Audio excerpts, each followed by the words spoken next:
Listen in Colour. Hi everyone, welcome to Listen in Colour with me, Rachel Walker-Mason.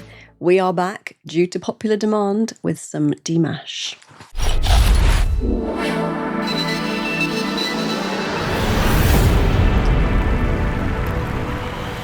One of my favourite singers in the whole world. Is there anything he can't do?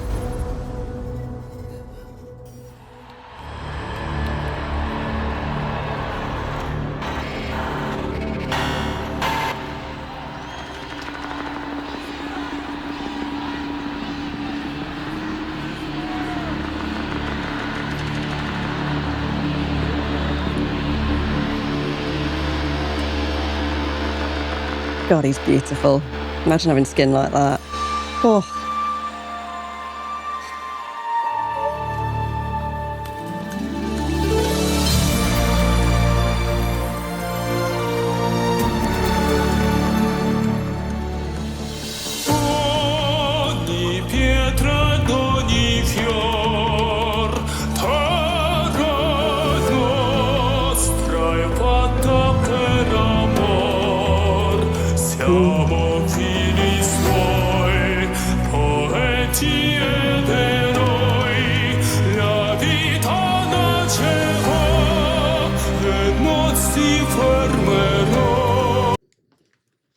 Wow.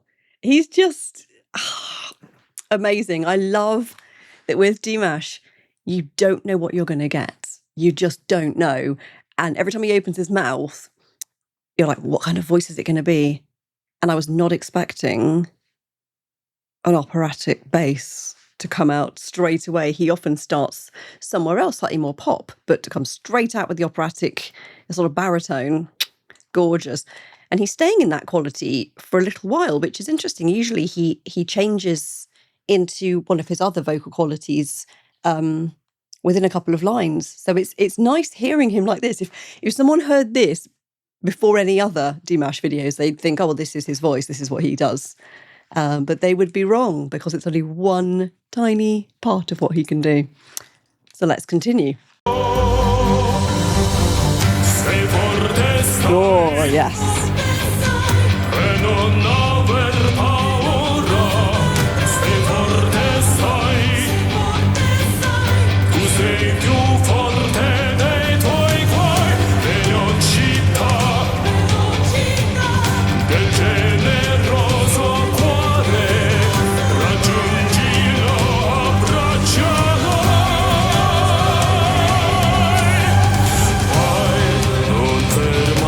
Gorgeous.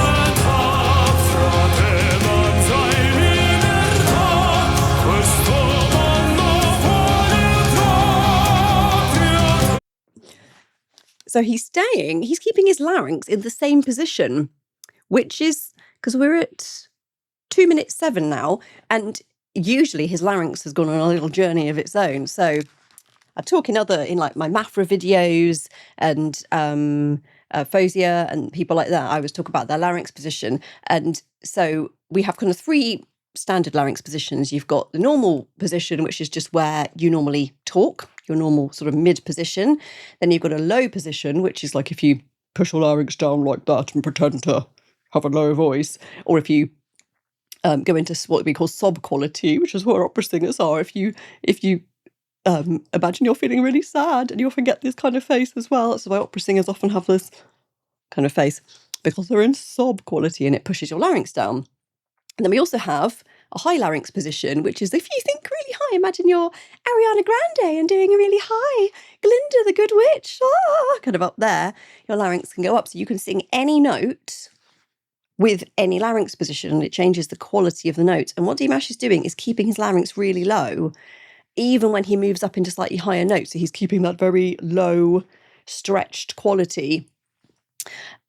And usually he's done more unusual things by now. So I'm intrigued to see what he does next. Maybe he does the whole song in this quality. Let's find out.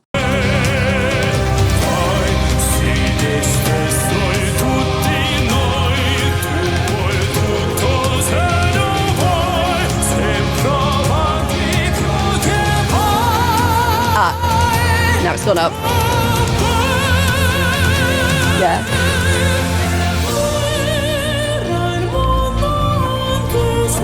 angel.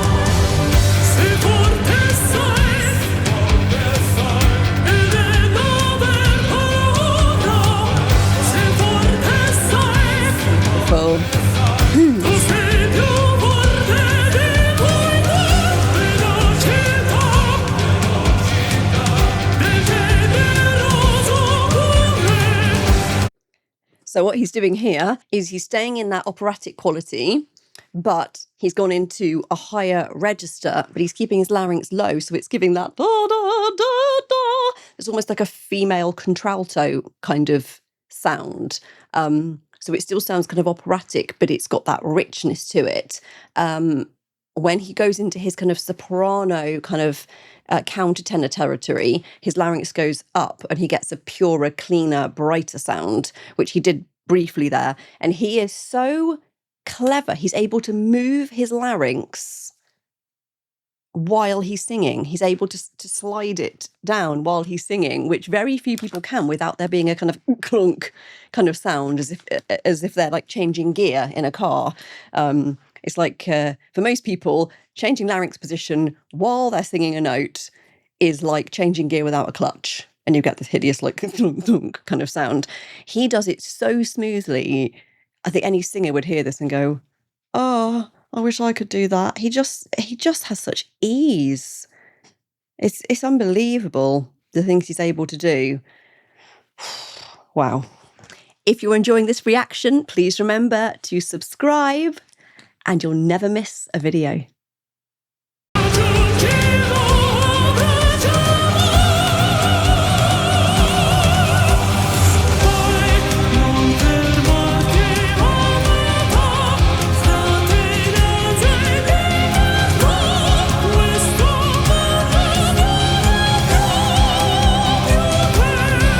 Low larynx.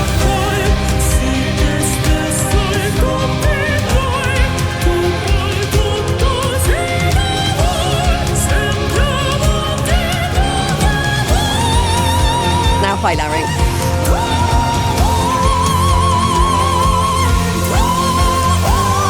Wow.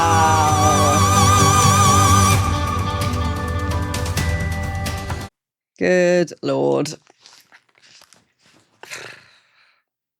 It's like he could just be a whole choir on his own. He can just be everybody. It's incredible. And most singers have like a home space where they are happier singing a particular style they're happier singing in, and a particular part of their register that's their kind of best bit.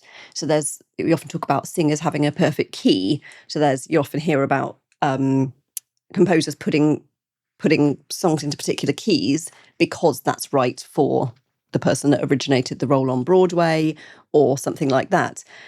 But Dimash doesn't have a perfect, a home style or vocal quality or range. It's just all of them.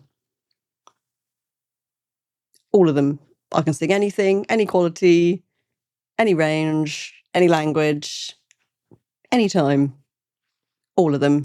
That is so incredibly rare, and a real composer's dream. Like if I was writing for his voice, I could do anything. So many times you're very much confined to what you can do by the limits of the singer or the musician you're working with. And that's why some pop songs only have about 4 notes in them, and you think, oh, that's catchy and fun and things. And then when you think about it, you realise it doesn't really go anywhere. And sometimes it's because the singer just doesn't have the vocal chops to be able to do an octave leap or something like that. There is no limits with this voice. You could do anything and he would just sing it. I imagine, gosh, writing for him would be the most... You'd almost have so much freedom that it would be terrifying because you don't have any confines. Like, it's a whole different challenge. Oh, but I still want to write for him. I think that would be the coolest thing ever. So if anyone can put us in touch, make it happen.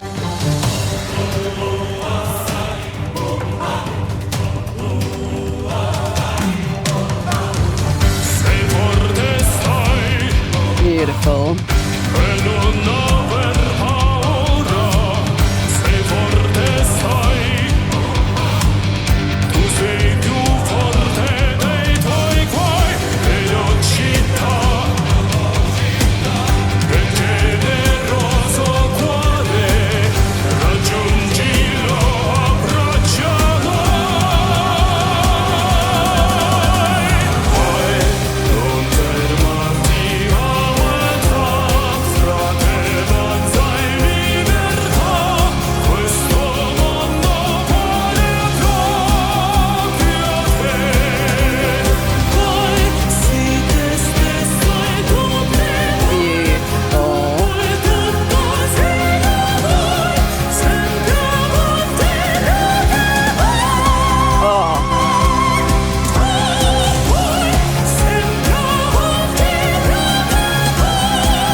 Good Lord. That last note. Unbelievable. That even caught me by surprise. I'm never surprised by him anymore because my whole reaction to him is just always surprise because everything is incredible. But that last note, I thought, oh, he's gone to kind of his ceiling, and then no, soared up, added some twang, and God, it was bright and pingy and just wow. I think that's what angels in heaven sound like. I really do. Unbelievable. There we go. Okay. Colour-wise in this one, in Dimash's lower tones, when he's got his low larynx and he's in kind of more operatic kind of baritone territory, it's quite a rich kind of velvety purple kind of moving through those sections. And he has this, even his body language is slightly different, and he has this kind of bigger, more kind of broad presence. And he always has fantastic stage presence, obviously, but he moves as if he's got broader shoulders when he does that. It's quite strange. And then moving into his kind of what I would call his alto, female alto, contralto kind of register, where it's a higher voice, but he's still using the low larynx. That feels more kind of burgundy, and it's still quite a rich, velvety kind of texture. That's more of a burgundy. And then when he goes into his kind of that angel sound, that really sharp, piercing, bright soprano sound with a lot of twang. He doesn't use any pop textures in this at all. It's all classical. But going into that bright sound, it's just bright yellow, like a hard yellow with this. And then as he soared up at the end into those last couple of notes, it was this golden like fountain. That last note really took me by surprise. It was just wow. He is such a colour journey. The textures that I get with him, unbelievable. Working in the music industry is not well paid, so if you would like to support me, you can do so by buying me a coffee or a tea, as I say, because I'm British and drink a lot of tea. The link is just here.